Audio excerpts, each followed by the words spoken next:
Good evening, everyone. My name is Christine Loomis. I'm representing the Nicoa District Chamber of Commerce. Welcome. Thank you for your interest in the political or provincial election process. Thank you for the Nicoa Public Library for providing us a space for this event. Amanda Nottingale will be your moderator for tonight's forum. The Nicoa and District Chamber is pleased to have NAC TV, who will broadcast our event at a later date. In a moment, Amanda will cover the format for today's forum, and we will hear from some of the candidates for the ADC. Here with us tonight in Nicoa are the Representative Michelle Badusky, the candidate for Spruce Woods, so representing the Manitoba Liberal Party on behalf of local candidate Richard Davies, the Progressive Conservative Party candidate Jody Byram, Keystone Party candidate Mark Wilson. And regrettably, NDP candidate Danica Wiggins is unable to join us this evening. So as of 7 p.m. tonight, we are unable to have candidates from any other parties join us in time for this evening's event. We encourage you to seek out information from Elections Manitoba for all candidates participating in the election. So tonight's forum is scheduled to continue until 9, and now we welcome. All right, thanks a lot, Christine. So each of the candidates will be provided 3 minutes to present their opening comments. And as we draw to a close, each candidate will have 3 minutes to present their closing comments as well. We will have questions pre-submitted to the chamber from NAC TV, the banner, and pre-selected questions from the floor that were submitted prior to the event. All audience questions via either online or in person must be submitted to the chamber host, so that can be to either Jen or Christine in the back, before they are, prior to opening, the end of all of the comments. For each of the questions that are asked, each of the candidates will have 3 minutes to provide their response. We will rotate in order of responses amongst the candidates for each question as well. So welcome, candidates, and I wish you all the best of luck in tonight's forum and in your campaigns. We are all anxiously waiting to hear from you. So let's get moving on to our opening comments. We have randomly selected prior to the forum starting, and we are going to start with the Liberal Representative Michelle Badusky from the Manitoba Liberal Party, followed by Mark Wilson from Keystone Party, and then following up with Progressive Conservative Party candidate Jody Byram. And then we will go in reverse order for our closing remarks. So please go right ahead, Michelle. The floor is yours. Thank you very much. I am super excited to be here. I do want to acknowledge that we are on Treaty 2 territory, the homeland of the Métis Nation. I think it's really important, especially since I'm also here as a guest of the City of Nicoa and the Nicoa Chamber of Commerce, filling in for my colleague Richard Davies, who could not be here. And I was really excited to actually be asked to join you here tonight, because not only does my riding of Spruce Woods kind of align really closely with Agassiz. We have a lot of things in common, but I've also spent a lot of time in both in Nicoa, in Carberry, and through all of the area. I call all of us Westmen, and through my platform, Real Westmen, have worked a lot with local businesses, industry, and my work on the Chamber of Commerce in Rivers, in Riverdale Municipality, has brought us into alignment as well. So I'm really excited to be here. If you were my constituents and I was meeting you on the street, I would introduce myself by saying, hi, I'm Michelle Badusky. I'm the Manitoba Liberal candidate for Spruce Woods. Now that's Manitoba Liberal, not federal liberal. So if you want to complain about Trudeau, we could do that, but I'd rather talk about healthcare. So this is where we're going to be tonight, and I'm super excited and very honored to be joining you. Fantastic. Thanks a lot, Michelle. Go ahead, Mark. So hello, I'm Mark Wilson. I am running as a candidate for the Keystone Party. I am from the Sydney area, where I live with my wife and our 5 young children. So I spent 7 or 8 years working at Circle Square Ranch south of Austin, working with the children at a children's camp there. Since then I have spent 8 years running my farrier business, just traveling all around southern Manitoba, centralizing in the Agassiz area, and just getting to know people and meeting people, talking to people. And so that's part of the reason I am running. I've heard from lots of different perspectives and people in different situations and walks of life. And there's a lot of struggling going on in our province and in the Agassiz area. So I am running with the Keystone Party because of the grassroots startup and the values that they represent. And so they are a party that started from the ground up.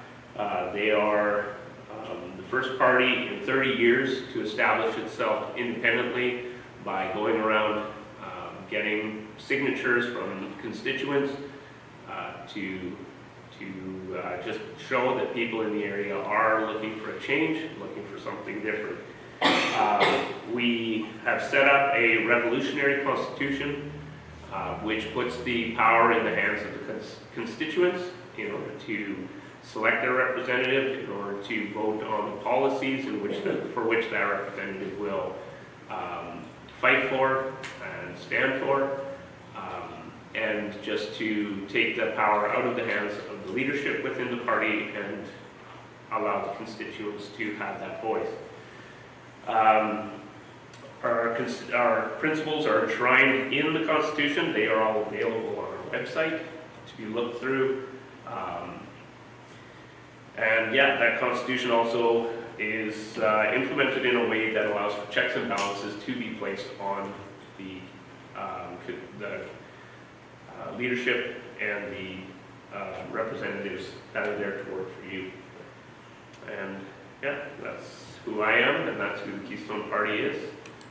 And we just want to make a change in our communities. Great. Thank you very much, Mark. Jody, the floor is yours. Okay, well, thank you, and thank you to the Neepawa Chamber for hosting tonight's event, and to our moderator, Amanda Nottingale, and to Michelle, thank you for the land acknowledgement, and of course, fellow candidates and you, the audience, to be here to participate in this. As you know, my name is Jody Byram. I am proud to be the Conservative candidate for the Manitoba Provincial election on October 3rd. Just to give you a little bit about who I am, I grew up in rural Manitoba. I'm a lifelong resident of Agassiz, and I've worked the last 7 to 8 years in the constituency office, and in that role I've had the opportunity to learn many different aspects of that role. I have learned what it takes and the time commitment to participate in government and see inside that political scope, I guess, so to speak. I've had the opportunity to learn more about our rural areas, the needs, as well as the people who live here. Through my experience in the office, I've been at the table with school divisions, municipalities, residents, and colony members, and again, like I said, hearing their concerns and issues that they have. I understand the local diversity here. I know the issues that are impacting businesses, organizations, as well as families. And I want to continue to hear from the residents and from the constituents and the challenges that they're facing. I don't claim to have all the answers, but I do care about the health and well-being of residents and the economy, not only here in Agassiz, but right across our great province of Manitoba. I'm dedicated and I'm passionate about the people, and I'm passionate about community, and I'll be a strong voice for those of us here in Agassiz. And again, thank you for hosting this event, the Neepawa Chamber, and to be a part of this political debate, presentation, and to my candidates as well. Thank you. Great. Thank you all. We'll get right into some questions now. So these are questions that have been selected by the Chamber. Neepawa continues to have a growing demand for daycare spaces and workers. What steps will you take to ensure that post-secondary education and apprenticeship programs are aligned with the needs of employers in daycares and other job markets? Mark, I'll get you to start with this question, Michelle, and then Jody. Okay, so the Keystone Party is designed in a way that we are there to listen to the individuals within a community and to cut the red tape and just allow for innovation from the bottom up. So as far as something like daycare, we are looking towards having conversations about the accreditation processes, the government agencies, reducing the red tape and speeding up the process, but at the same time we want to work with individuals within the community to encourage home daycares, make it easier to open up more slots and more openings for daycares, while at the same time maintaining the same level of standards and safety that are expected when your children are in the hands of others. So we think that a community and the individuals within the community are the best ones to decide how, and they should work together with that.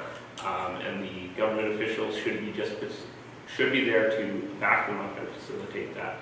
So we are all about parental choice and working with the municipalities and developing strategies to open up more spots for daycare so that we can just make sure that everybody has their needs met. Great, thank you. Michelle? Awesome. The Manitoba Liberal Party, and myself included, fully support our early childhood educators as an essential profession. We saw this during the pandemic, that when our childcare centers closed down, everything closed down, because we need our early childhood educators, and they are professionals. These are individuals that are educated and trained in early childhood education. These are not babysitters, and they need to be respected and treated like an essential profession. And that includes wages, training, and opportunities to work in their communities. That's why we're looking at working with the individual centers, but also the post-secondaries, to not only open up spots, because that makes really great headlines, but to make sure that we have the people wanting to fill those spots. We can open all the daycare spots, we can open all the training spots we want, but unless we actually start working with the people in that profession to encourage others to join it by having fair wages, benefits, and opportunities, along with the respect and the dignity that these people that choose to care for our children deserve. We need to do that. Right now in Brandon, ACC is doing, and we're doing it here with nursing, but ACC has rotating early childhood education spots available for education. And the Manitoba Liberal Party is fully willing and eager to work with them and other post-secondary institutions to get more qualified trained professional in community, because when we train people in community, they stay in community. So we want to make sure that not only are there local-based, like Mark said, the local-based centers, but they are trained, educated, and properly compensated the way that they deserve to be. Go ahead, Jody. Okay, so this isn't new. We know that people haven't been able to access childcare, and it's been a top priority for the PC Party of Manitoba. That's why here in Agassiz, just recently, in the last few months, there was a selection for the 70 new childcare places in McGregor. And Plumas was also selected for 104 new spaces in childcare. Access to quality, affordable childcare is essential, and for Manitobans, and it's important for the workforce to get that support, and so that their families can go to work and play an active role in their community. Under the PC government, child care will be $10 a day for every family. And in addition to affordable child care, the PC Party of Manitoba has brought in a reimbursement of up to $5,000 per school year, which is available to help cover the tuition related to the costs of taking the ECE program. The PC Party of Manitoba also continues to prioritize families and in the province and deliver meaningful results.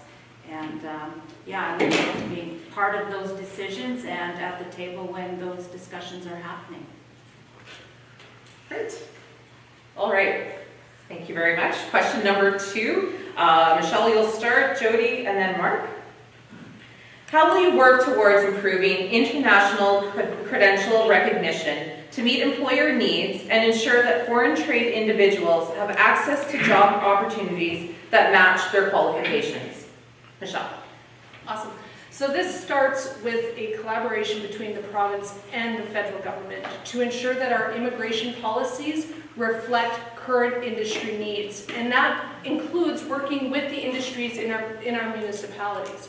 This idea that centralized government knows what's right for all of us is false, right? We are in rural Manitoba, and when we have people making decisions in the city or even Ottawa that impact us and our businesses, we need to ensure that our voice is heard at that table and people understand what we need here.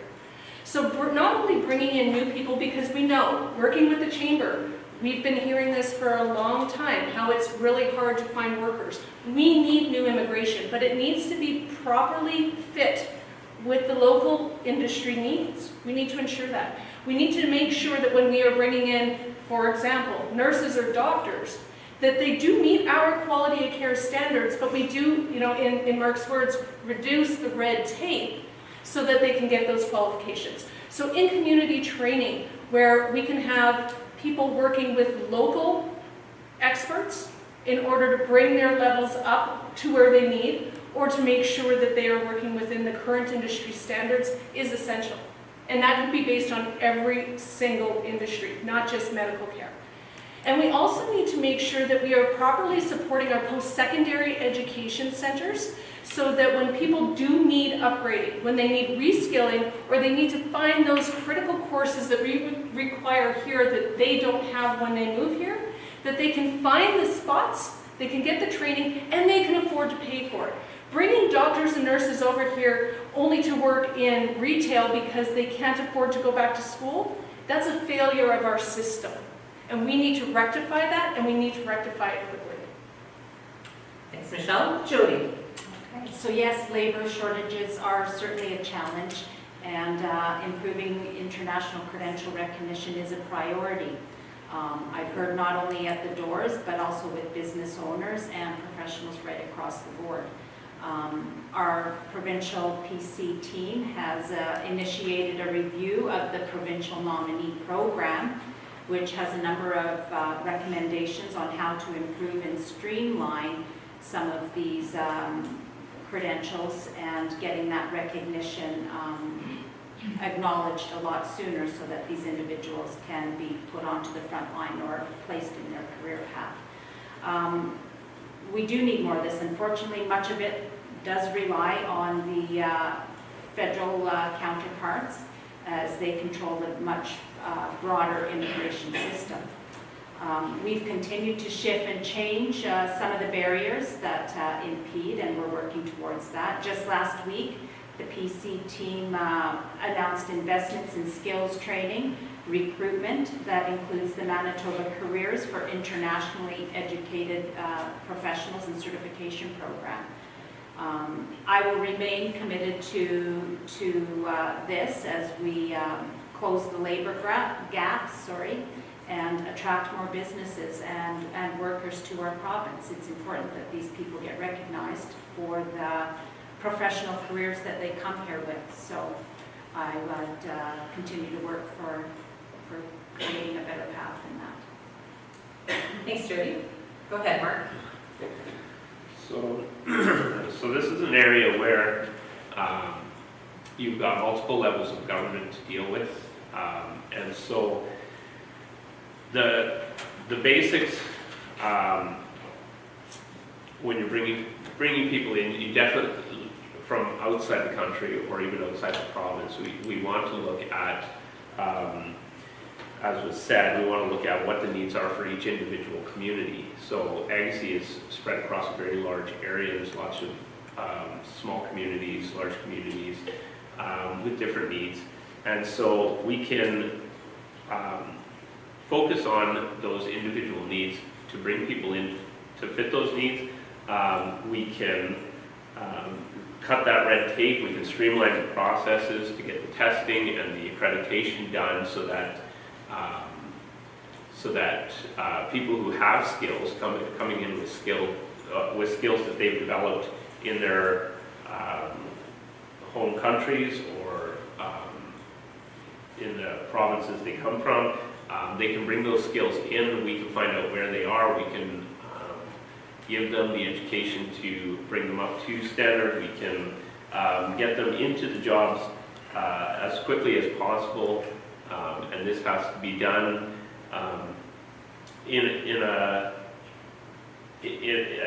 process that just allows us to focus on the needs of each community.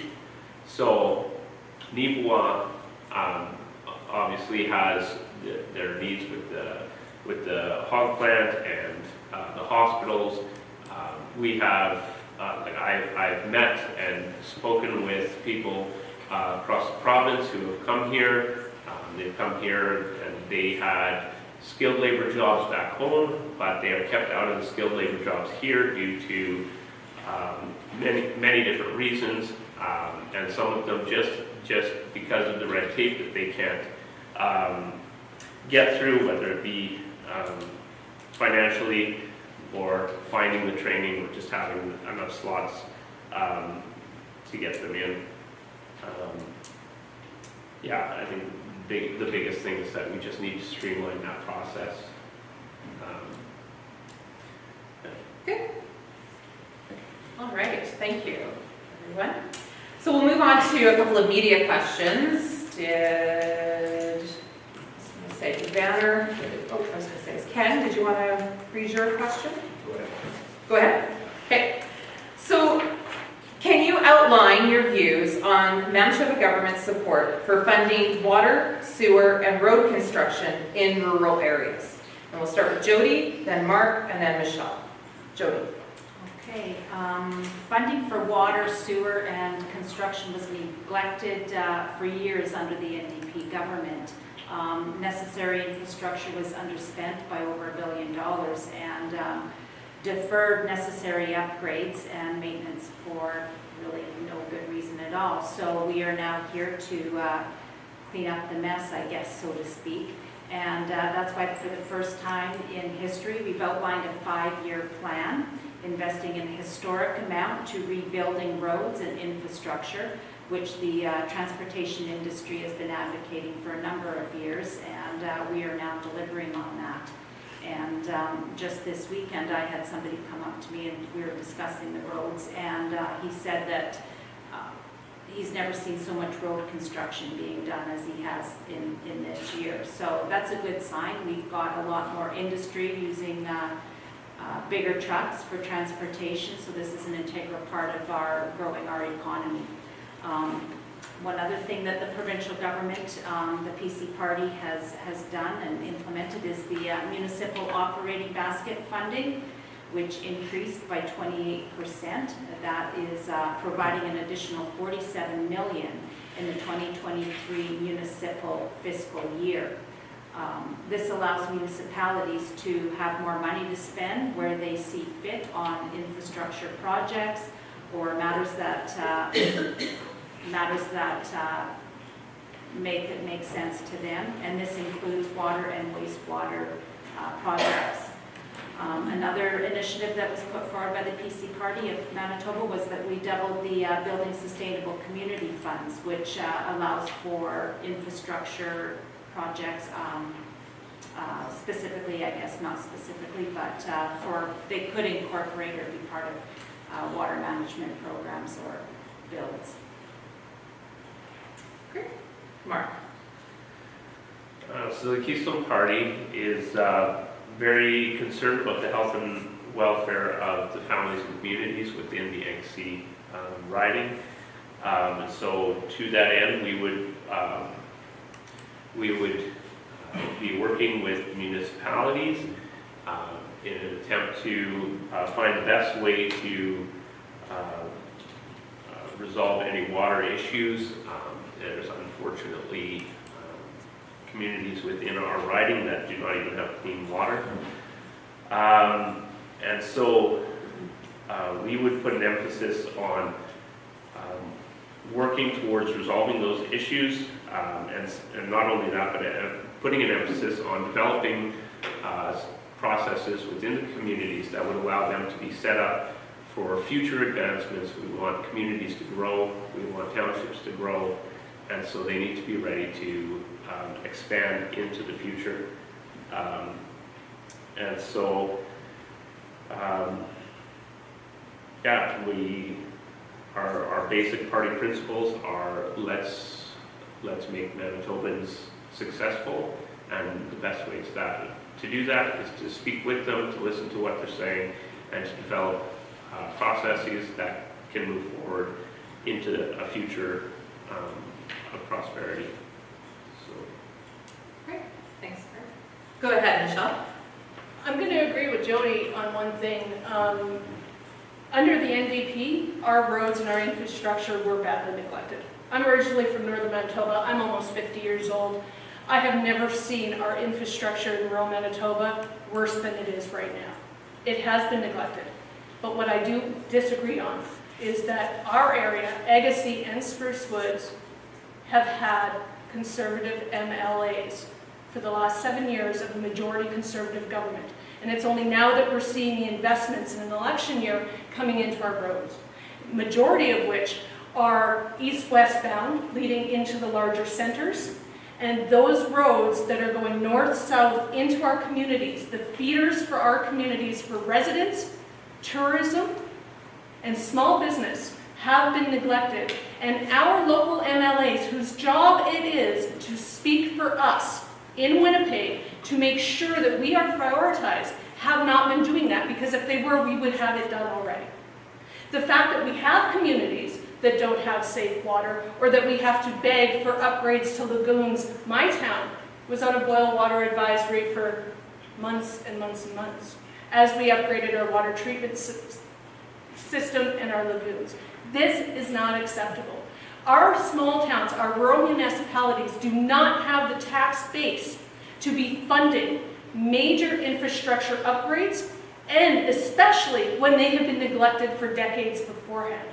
We need to prioritize this, not just for the health and safety of our people, but for the future economic growth of our communities. If we want to bring in more investment, if we want more childcare, education, and healthcare, if we want people in new tax base to move into our communities, we have to make sure that they can not only get there, but that they're safe to live there. Thanks, Michelle. I'll hand the floor over to Ray Pryor, who has a question from NACTV. Go ahead, Ray. Great, thank you. What existing policies enacted by your predecessors, whether from the current or from a previous government, do you either support or at least would not choose to jeopardize with future decisions or policy making? All right, we're going to start with Mark and then go on to Jody and then Michelle with this question. What have people done in the past that you would keep? Yeah, It's basically the fundamentally question that's the question. for those in the audience. Go ahead. I would say one of the things that I would agree strongly with the Conservative Party would be that they have put effort into reducing red tape and streamlining a lot of processes over the past several years. Unfortunately, I believe that it needs to be done better. It needs to continue, and it needs to be done in different areas. And so that is definitely a set of policies that I would strongly agree with, and we would, as a party, we would continue with that and develop that. Great. Go ahead, Jody.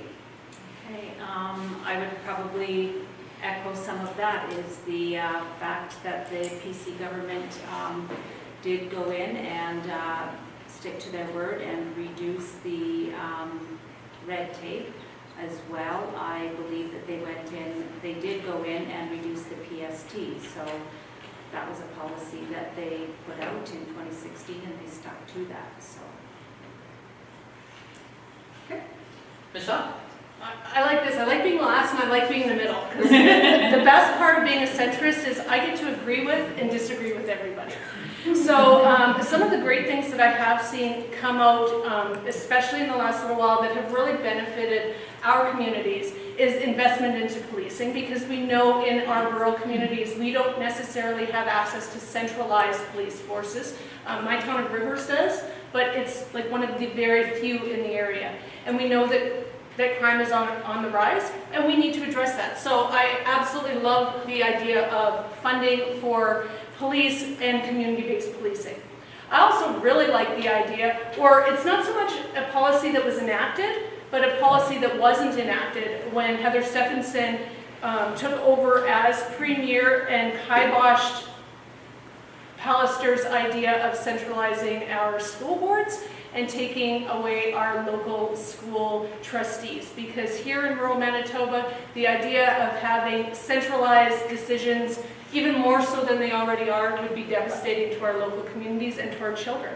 And I think those are really great things that were both done and weren't done on behalf of the Progressive Conservatives. Great. All right. That was an interesting question. Thank you very much, Maureen. But no prep too. That was a little prep. The other ones we got, I Yeah. shift through that out. Good stuff. These are some questions that we received prior to from members of the community. So this one is, there is not enough doctors in Neepawa to cover the local need. And when a doctor goes on leave, other doctors are supposed to fill the need on a rotational basis, but that is not happening. Hospital waiting room is full of people who already have a doctor in Neepawa but can't get an appointment. There is no sense in patting yourselves on the back for a new hospital when there are not enough medical personnel to staff it. Candidates, if your party is elected, how is this problem going to be addressed both in the short term and the long term? We'll start off with you, Jody, and then Mark and Michelle. Okay, this concern has been brought forward, and again, this goes back to the labor shortages that are on top of the mind, probably right across the country. The PC Party brought in the Human Resource Action Plan, and it is the largest single investment to our public health care system in the history of our province. It's put a $400 million investment to address the shortages in health care. And it's based on 3 pillars: retain, train, and recruit. We're strengthening health care with a focus on long-term solutions. And the retain pillar focuses on those who are currently working in the healthcare system. And some of those supports are weekend premiums to healthcare professionals, additional compensation for nurses who work in those full-time positions, and licensing reimbursement, which I've heard from some of the frontline workers that is an important attribute to that, or support. The training pillar provides training for healthcare staff at all levels. The undergraduate nurse employee program expansion includes returning nurses and bringing them back from retirement. An increased intake for doctoral educational programs, and an increase to the number of publicly funded psychiatric positions has also been put forward. The recruit pillar focuses on those that are currently qualified to practice and wish to practice by reducing barriers. As well, there's financial incentives payable to referring nurse employees. And just actually, the PC Party Manitoba announced today $10 million annually for rural health care. So that will be brought forward as an annual payment for doctor recruitment to the area, to rural Manitoba. And that will help bring doctors here and facilitate and work in the healthcare facility here. Thank you, Jody. Mark.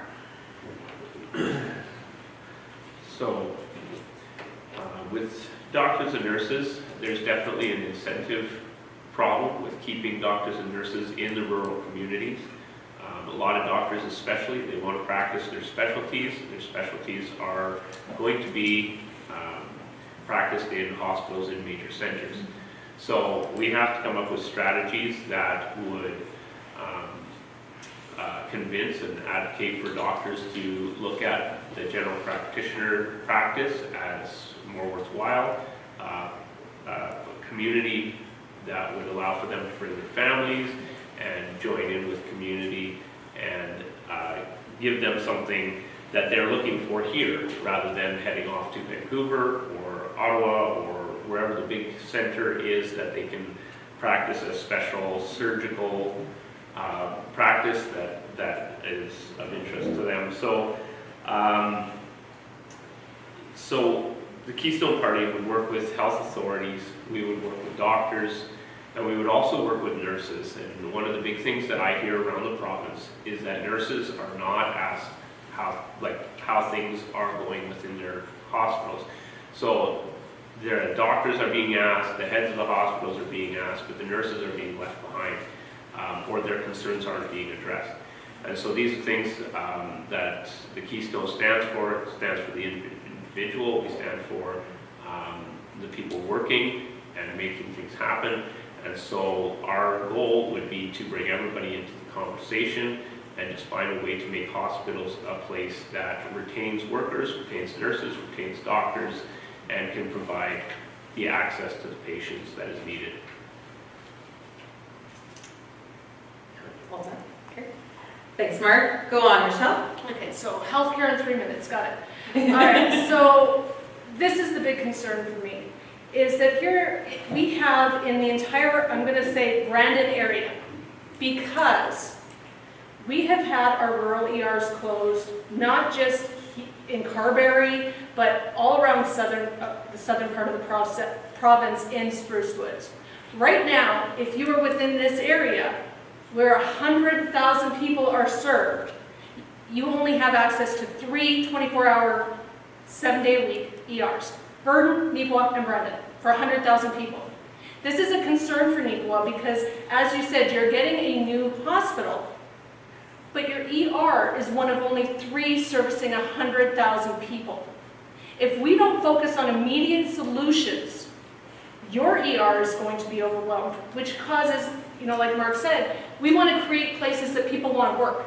It's very difficult to work in a place where you're overworked, under-resourced, and stressed by not being able to serve the patients that you went into healthcare for.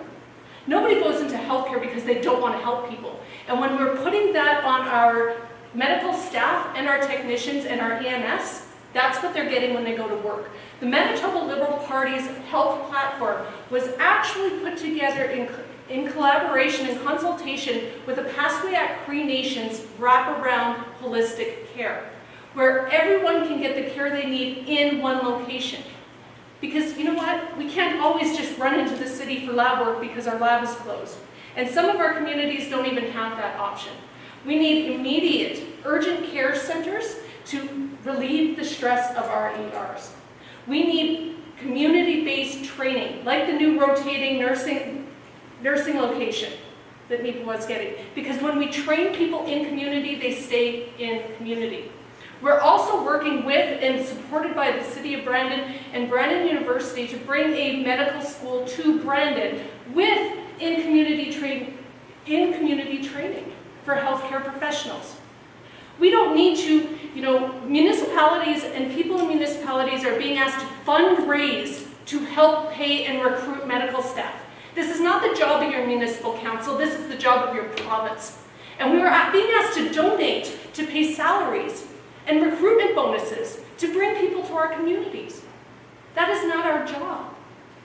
We need a provincial government that's focused on rural Manitoba so that they can do their job, so we can focus on our own.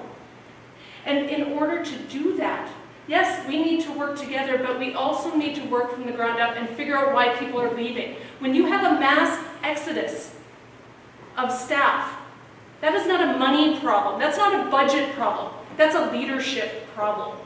And the only way you're going to find out is by talking to those people and saying, what do you need? and how can we help? Thanks, Michelle. All right, moving right along. Another question, this one's from Christine. An individual candidate can't make promises for their party. However, is there anything in your party's platform to address the level of cellular service in rural Manitoba? Mark, we'll start with you, then Jody, and then Michelle.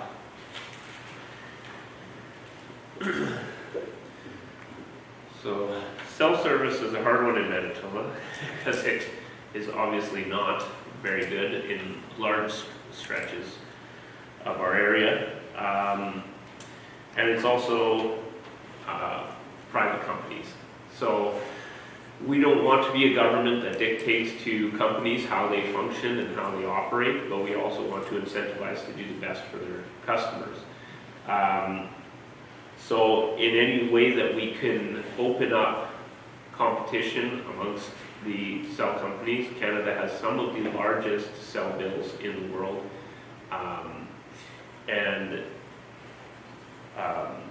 The apparent collaboration between some of these top cell companies seems to be part of the issue.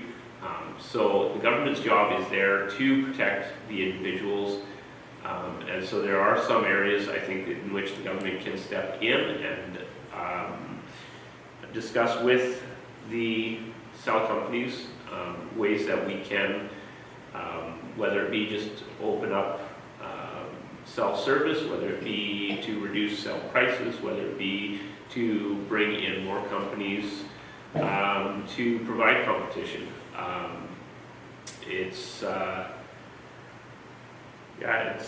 think it's a tough one because as a government we don't want to be out there telling private companies how to function, but we also want to be able to advocate for the residents of our communities to be provided better services. Jody? And like just mentioned, cell service is an issue right across everywhere. We've all had the issue where we drop calls, and it's increasingly we've seen that. And we know how important it is to ensure that Manitobans have access to that critical service no matter where they live.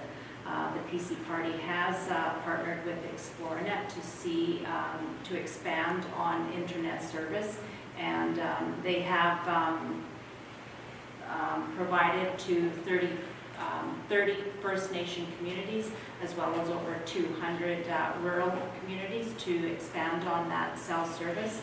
And the PC team will continue to broaden this service and work to see that we can all get reliable cell service across the province. Michelle? Reliable cell and internet service isn't just a matter of convenience for rural Manitobans, it's a matter of economic development and safety.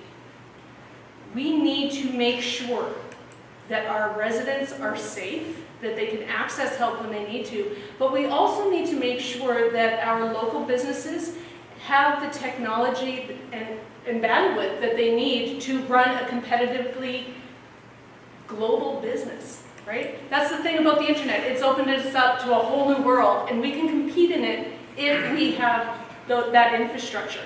And while, cell and internet service across the country is a federal issue, it is our job of our local representatives to make sure we are working with those counterparts, to make sure that they are understanding how our communities need this, and they are representing us when they go back to Ottawa and say, what about rural Manitoba? What about my riding?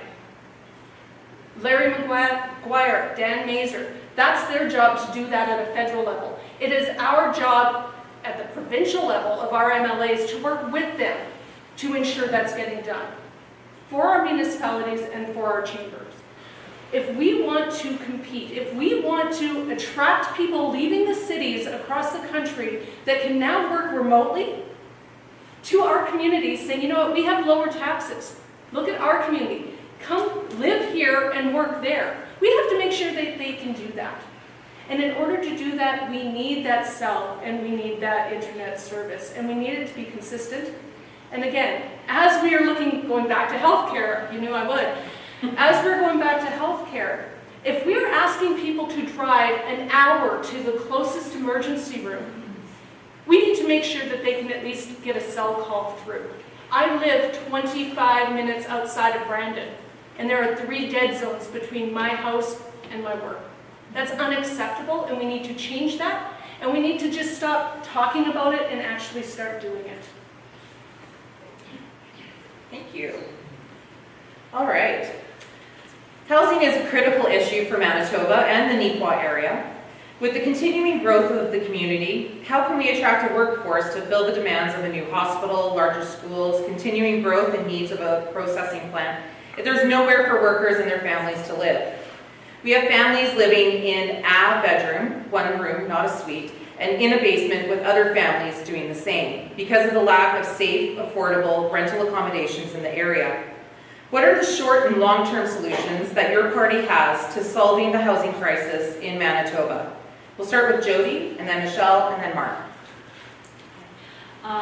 The Progressive Conservative government came out with a 1-year housing plan, action plan, where we committed to repair and to provide repair and renovation of existing housing stock, new housing supply, rent supplements, and of course operating subsidies for community housing units. The cost of supplies and construction material have increased, and this has required Manitoba to revisit their priorities. We work closely with CMHC to provide long-term housing solutions, and we've worked to reduce the red tape to attract contractors. There's new developments being constructed in many communities. However, it does take time and commitment. I would remain focused on working to get affordable and adequate housing, and the PC party has announced that we will remove the first-time home buyers land tax for transfer tax, and this will help young Manitobans purchase that new home and relocate, which would again open up other housing for other families and renters or homeowners. Thanks, Jody. Michelle? Well, I think when it comes to a specific question like that, when you're talking about bringing in new workers to a small community to help offset the labor needs of your local market, this is where housing and industry need to work hand in hand. This is where if you are bringing in new people for specific jobs, we need to be going back to industry saying, how are you going to help house them? How are you going to contribute to this housing crisis in your community? If you want to expand, we need to see a plan for that, right? For far too long, industry, and I'm a business person, I get it, but we have to be accountable to the community. We have to have social responsibility, and we cannot just work in our own best interest and bring in tons of people with no place to live. The idea that we have whole families living in 1 bedroom in order to make ends meet or in order to, there's nowhere else to go, that's unacceptable for us as a community, and we need to address that. This is a partnership between the provincial and the municipal government to have long-term housing plans. And I'd love to hear that the PCs are going to be investing in some of these upgrades for existing houses, but we need to also go further. We cannot rely on industry alone to build new affordable housing, because as a business person, I'm here to tell you, there's no money in building affordable housing. That's why the government must step in and help offset the costs of new builds or retrofitting existing builds so that we can ensure not just young families starting out, but our new employees and our seniors can be at home in our community and keep it going for generations longer.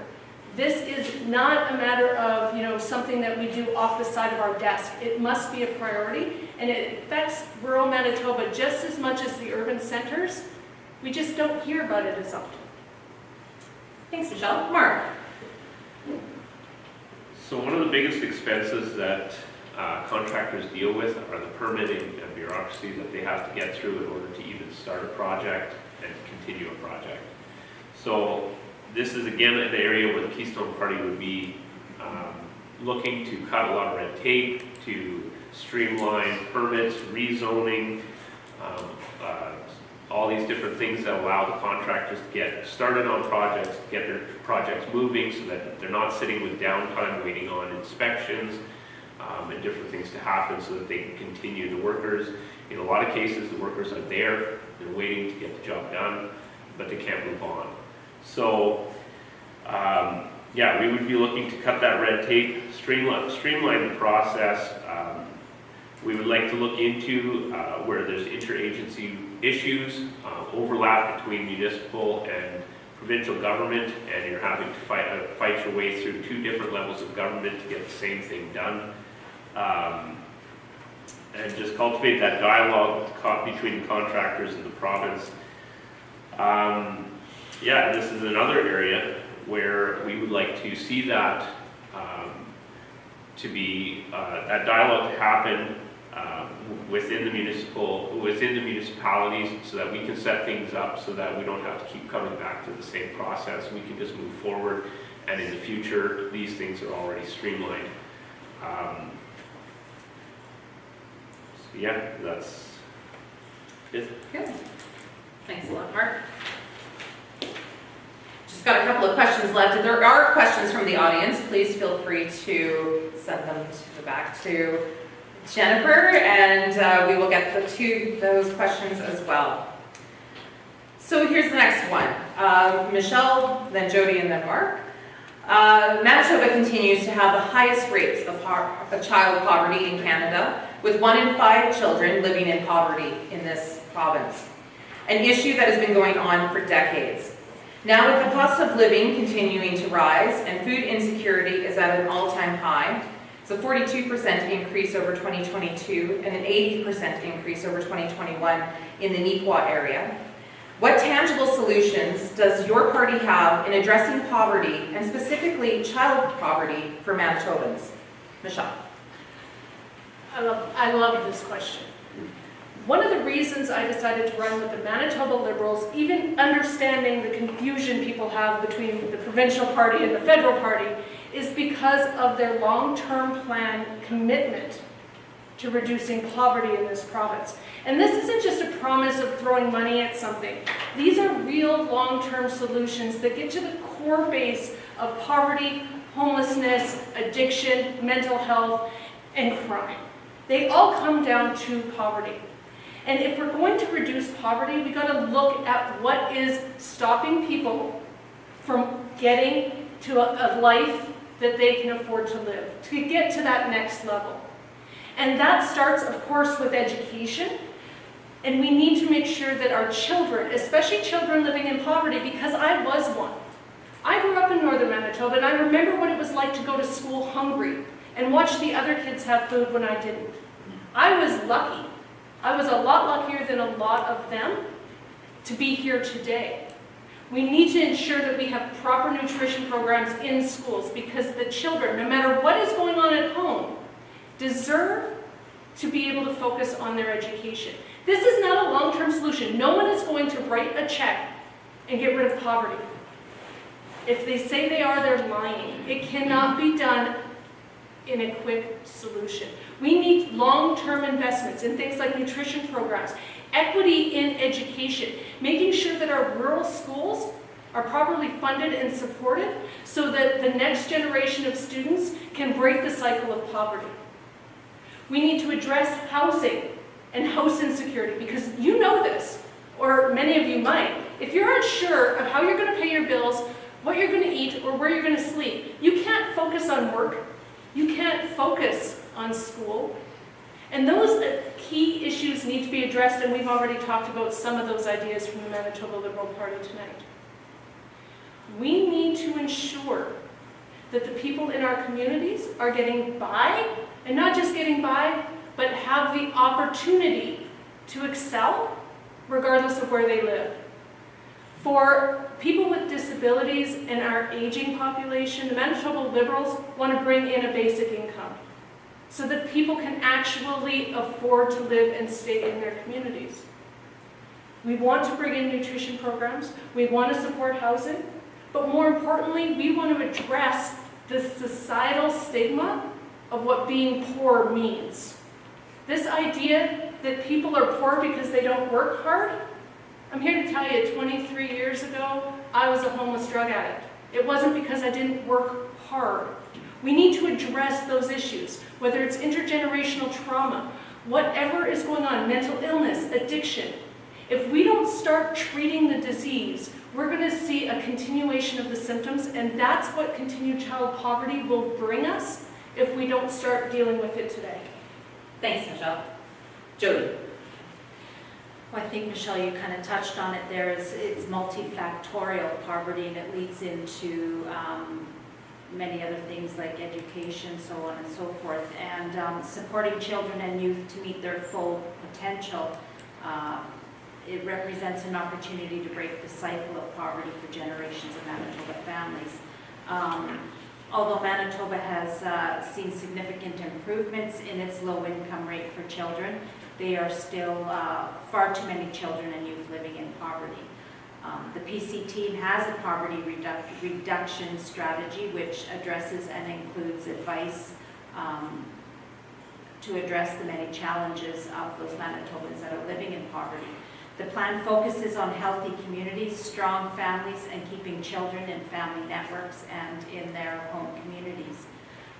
And we recognize the importance of a system that is accessible to learning and child care services. It's an integral part of the solution for reducing poverty.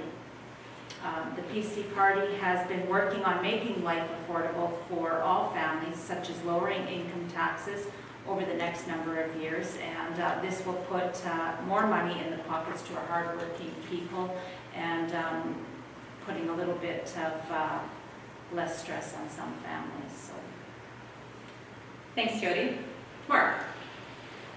Well, I think when we're addressing child poverty, we have to ask ourselves why are children living in poverty? And the reason they're living in poverty is because their mothers and fathers can't make ends meet. And part of that is inflation. The rising cost of everything is making it hard for people to make ends meet. And the Keystone Party believes that the family is the basic unit of society. So we need to strengthen families. We need to strengthen the family unit. We need to give mothers and fathers the ability to raise their children and to give their children what they need. So there needs to be looking at the minimum tax brackets. We need to find a way to reduce the strain on those low-income families that aren't able to make ends meet, and we need to do our best in order to help them out. We need to find ways that the community can step up and help them out, and not just form new committees and new associations that are going to funnel money into a new source of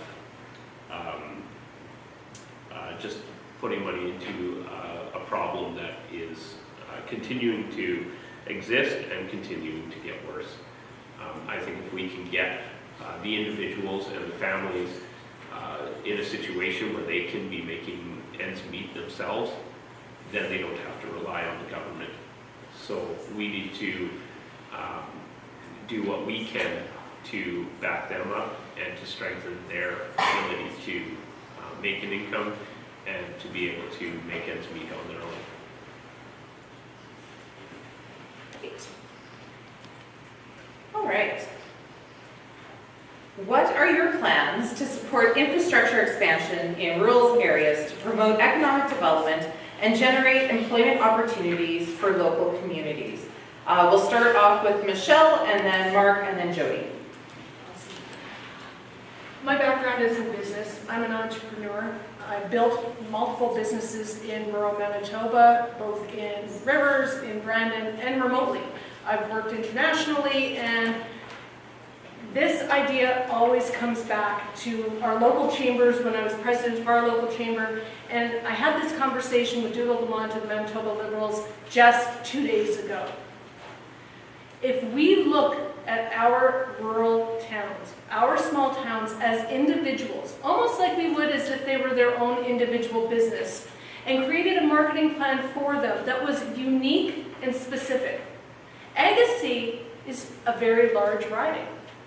What Nipawa needs is not necessarily what Gladstone needs, or Treeherne. We need to look at those individual communities and work closely with the municipalities to figure out what industry, of course, business and big industry is always welcome. I shouldn't say that, they're not always welcome. Don't quote me on that, do not print that, don't print that. Business and industry, they sound really great. But the backbone of our small towns and our rural communities is agriculture and our small businesses that support the residents and the workers. If we're going to grow our communities and attract those industries, we have to support the residents. We have to make sure our infrastructure is in place and that we can support those families, because growing our tax base is what's going to attract the bigger industry and help us grow. In order to do that, it's not a matter of build it, and actually maybe it will, build it and they will come. I like that, I'm gonna steal that. It's probably copyrighted. It really is about what can we offer? Do our communities have education, childcare, senior care, and health care? Because who is going to move here if we don't have those? Do we have the natural resources to support a large industry? The Manitoba Liberal Party is all about economic development, and that includes using our natural resources as long as it's done safely for both the environment and the people. We're not against that. I love economic development, because you know what? The more money people make, the more choice they have, and the more opportunity they have to give back to their community, volunteer, and all of those other things that we love and that make rural Manitoba great. If we continue to wait for some big industry to come in and it's like waiting for a unicorn, it may happen, but for the vast majority of us, it probably won't unless we build it so that they will come. And there I did it, I used that. Thanks, Michelle. Mark. So the Keystone Party believes that within our communities, there are many individuals with brilliant ideas, brilliant skills, and abilities to bring business, to develop business, and build business. So often they are held back, whether it be by constraints put on them by the regulations or the requirements to get into a business. And so the Keystone Party's plan would be to advocate to remove those barriers and to allow the individuals within our communities to build our communities into economic powerhouses. And if that includes industry moving in, because now it's an area that is has all kinds of incentives for them to move in, then that is a bonus. But we want to empower the individuals within the community to be the force that brings that about.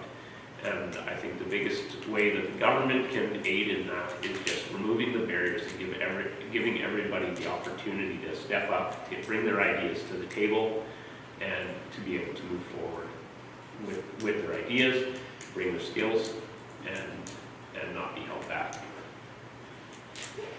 Thanks, Mark. Jody. Okay, so infrastructure in rural Manitoba, and primarily here in Agassiz, we've got, say, Highlight, for example, we've got agriculture, and, you know, part of proper infrastructure is good roads, and we need to continue to work and build those roads, and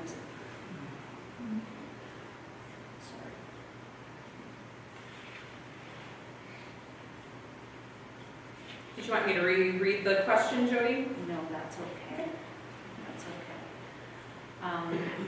You know, some of the projects or some of the initiatives that the province has put out there is small business can apply to receive a one-time direct deposit payment of $520 per employee, $50 million in new capital for Manitoba First Fund, and I'm sorry.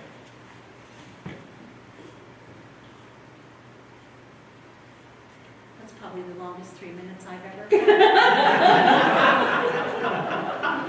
It's all good. That was 3 hours. That was 3 hours. It felt like it's a long. No worries. Is there any further questions from the audience? I'll throw one at you. So there's been a drastic change in the nonprofit and volunteer sectors in Manitoba since COVID-19. Many volunteers have not returned to be volunteers, and many nonprofits are really struggling. What plans do your party have in the works to support the nonprofit sector and volunteering within Manitoba? And we'll start off with Jody. Sorry. Jody, Michelle, and then Mark. I'm sorry, can I do? Yeah, no, I'll read that again. Basically, is there any plans within the party to support nonprofits and volunteering, whether that's providing incentives or plans to have our volunteer sector become stronger in Manitoba again?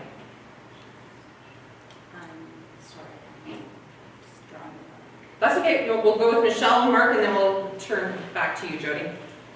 I think one of the things that sets rural Manitoba apart is its volunteer base and its nonprofit, right? Everything we do, everything that makes our community great is run on volunteers. And for those of us who've been around, long enough to maybe get a little color in our hair, it tends to be the same people over and over again, and we're seeing less and less volunteering in our communities from young people. Now, one of the things the Manitoba Liberal Party wants to do is to really push forward and support long-term stable funding for nonprofit organizations so that they can actually afford to operate and they're not constantly worrying about where they're going to get funding, how they're going to get funded.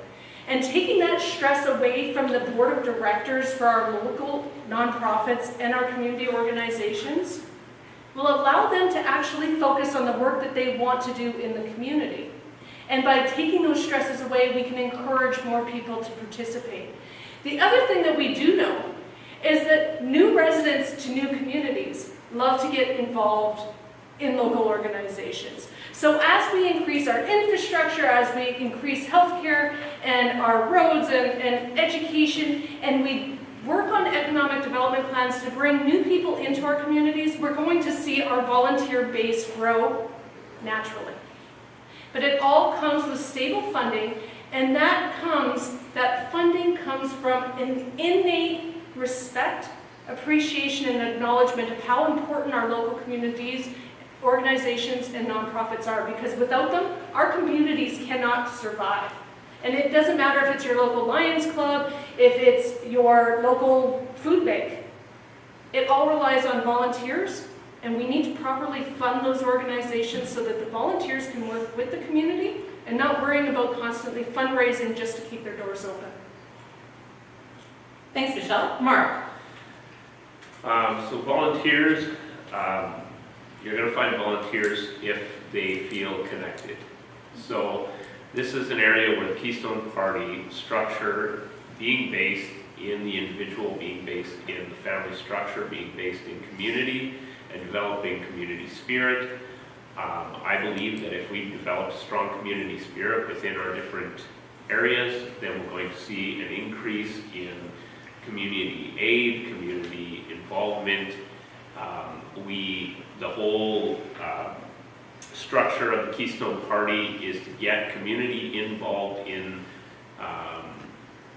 what is happening within government, within community, within municipalities.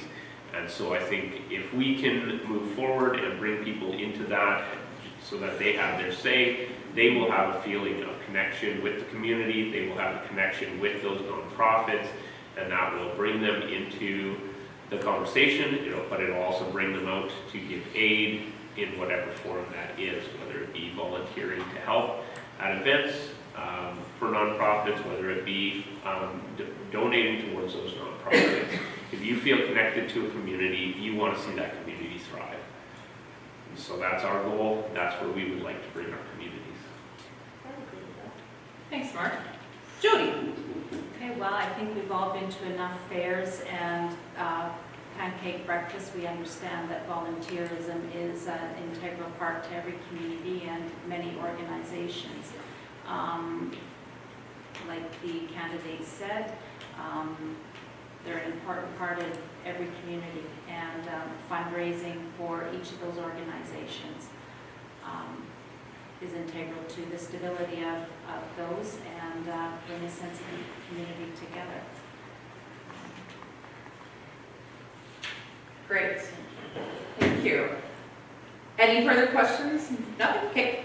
So we can start with our closing statements, and we will start in the reverse order that we began in. So that will be Jody, and then Mark, and then Michelle. You'll have 3 minutes again, and then, so once you're ready, go ahead, Jody. Very good. I want to start by thanking my other candidates, and it's been a pleasure to be here and to share our views and our platforms. I love Agassiz and the people that make it up. I live here, I work here, I raised a family here. I've worked in the community, and like many of you, have faced some very challenging battles. You know, hidden costs are adding up and life is getting more expensive. Our PC team is committed to working towards a society that young people, or where young people can buy homes, hardworking constituents of Agassiz, and can get to keep more of their hard-earned dollars. I will fight for local community funding, ensuring that the places where we are nurtured and empowered. I want to build on our shared spaces, create a network of vibrant, united communities that make our constituency shine. I will work for reliable infrastructure, as this is the lifeline of our communities. I will not allow our communities to stop growing due to inadequate critical infrastructure. Let's build the pathways that connect us and enhance the quality of life for all residents. And of course, healthcare, healing our healthcare system is a top priority. Health is our most beautiful asset we have. My commitment is to champion rural healthcare, education, childcare, and issues that matter to the people, to ensure that we have access to high quality and timely services for all. My mission is to empower Agassiz with compassion, dedication. I'm committed to fostering prosperity, unity, and diversity for a brighter future. I embrace the values of hard work. I envision a thriving, inclusive rural community where adequate opportunities and essential services are the norm and diversity is celebrated. I don't make promises I cannot keep. But based on my core values, I can promise to lead, listen to constituents, educate on topics that matter, advocate on constituent issues, dedicate my time and energy to serving the people of Agassiz. Thank you, Jody. Mark. So, in the last 23 years, have things gotten better for Manitobans? We have the highest rates of childhood poverty, the highest crime rates, highest murder rates, some of the lowest reading and writing levels in the country, longest hospital wait times we've ever experienced, and some people are having to decide if they are going to pay their bills or feed themselves. This isn't the Manitoba I want, and this shouldn't be the Manitoba you want either. We have the ability to be one of the richest provinces in Canada. We have agriculture, we have hydro, we have mining, we have tourism. We shouldn't have a cash flow problem. What we do have is red tape and a government problem. We should all be tired of being a handout province when we could be a hand-up province. The Keystone Party provides a different option for those who are tired of spinning their tires and not getting anywhere with their current representatives. We provide opportunity for your voice to be heard in legislature. It doesn't matter your status, your wealth, or your education. You will have a say in what happens in the building that we all own. When the PCs won, we were told life would get better, but they would be moving Manitoba forward. Do you feel like they have moved us forward? The past couple of years in this province, regular people haven't been listened to. We turned to our leaders. We expected our leaders to lead, not to rule. There have been rash decisions made without listening to the public. Decisions that have affected every single person here. Some of you lost your jobs, your businesses, your livelihoods because of those decisions, without explanation or discussion. Some of you were unable to go to weddings, movies, or watch your children play sports. Precious years with your elderly loved ones were gone, unable to tend to them in their golden years. Remember all of this when you go to the polls. The people in that building caused all these things to happen. Their decisions over the last 3 years caused these things. There were decisions made, and there should be consequences to those decisions. The entire world has changed. Maybe it's time for the grassroots to step up and change the government with it. And the Keystone Party is here to represent you. Thanks, Mark. Michelle. I wish Richard was here to, unfortunately he couldn't be, to kind of give you his spiel, but I'll do what I can for him because I know him. Richard Davies, your Manitoba Liberal candidate, is someone I actually know personally. I've worked with him in the party office. He works in Winnipeg, but his roots are here. His family is here. They're beef producers. They're ag producers. And even though we come from two different ridings, Rivers and Nibwa, we're still all Westmen. And one of the fundamental things that I think that we need to get past in this election is this idea that Manitoba only has two choices. We constantly, for my entire lifetime, have gone between the NDP and the Conservatives. Back and forth. We vote one out, get in the other, don't like what they're doing, we vote the other one out. And if you listen to the media, you would think that you don't have a choice. You would think it's one or the other. But I'm going to say this, that when you go to the polls, whether you're voting in the advance polls or on election day, you are choosing your local representative. That's it. You're not voting for premier. You're not even voting for the party that's going to form power or government. You're voting for your local representative. And we've gotten too far away from that by focusing on parties, on promises, and on leaders. You will have a choice of 4 people. 2 of them are here tonight, and I've done my best to speak for one of the others. We need local representatives that are going to stand up and speak for themselves and for you, even if it means crossing party lines, even if it means doing something that, doesn't win them any popularity contests. I haven't met a single Manitoba Liberal that has gone through what we've gone through, being associated with Justin Trudeau in rural Manitoba, who is doing it because we want the glory. That's not why we're here. We are here because we want to give Manitobans a different option. I sat in the middle tonight and I made a joke about the fact that I'm a centrist, but I wasn't joking.